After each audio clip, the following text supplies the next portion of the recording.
ये सारे के सारे ना सिर्फ यूएसएमएलई में टेस्ट होने हैं, ये यूएसएमएलई 2 में भी होंगे और फिर आगे प्रैक्टिकल जब होगा उसके अंदर भी होंगे। इनर थाई के अंदर और कहाँ तक जा रही है ये? Lower abdomen to genitalia and inner और जेनिटेलिया तक जाएगी। When they undergo their first colonoscopy at the local physician practice, the following are the ages of the first 10 patients.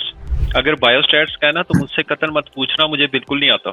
ये जो हम कैलकुलेशंस करते हैं इसके लिए हमें पेपर में कुछ मतलब कैलकुलेटर वगैरह अलाउ होगा? कंप्यूटर के ऊपर काम करना चाहते हो फुल तो आप वो भी कर सकोगे, लेकिन आप अपने साथ कोई एक चीज भी नहीं लेके जा सकेंगे वहाँ पे। इस पॉइंट की एक मैंने ना आगे एक स्लाइड रखी हुई है, वो मैंने इस लेक्चर के लिए हटा दिया था उसको। उसके अंदर एग्जैक्टली यही एक्सप्लेन किया हुआ था कि दोनों साइडों के फेशिया कैसे कैसे अटैच होंगे।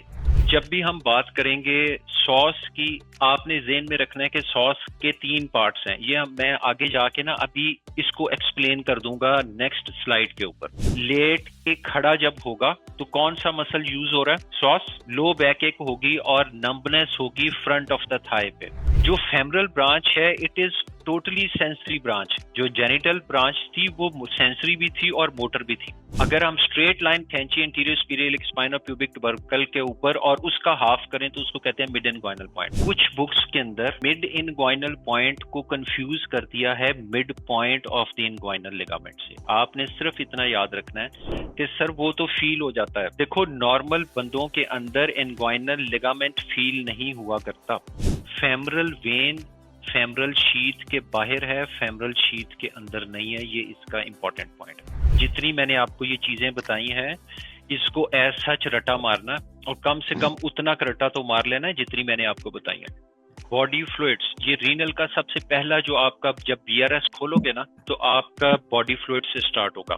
इसको ध्यान दो। जो हमारा एक्स्ट्रा सेलुलर फ्लूइड है ये आगे से 2 में डिवाइड हो गया हुआ है, इंटरस्टिशियल फ्लूइड के अंदर और प्लाज्मा के अंदर। 66-26-7 66-26-7 इसको बस रटा मार लो।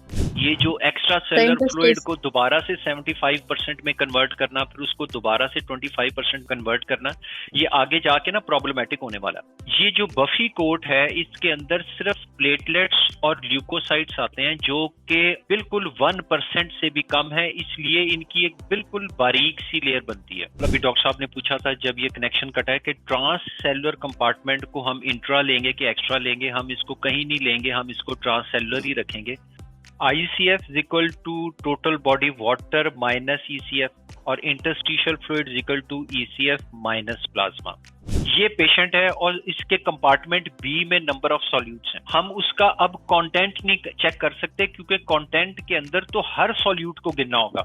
हमारी बॉडी के अंदर 3 मेजर सॉल्यूट्स हैं जो कि पानी को अपनी तरफ खींचते हैं फ्रॉम द सेल।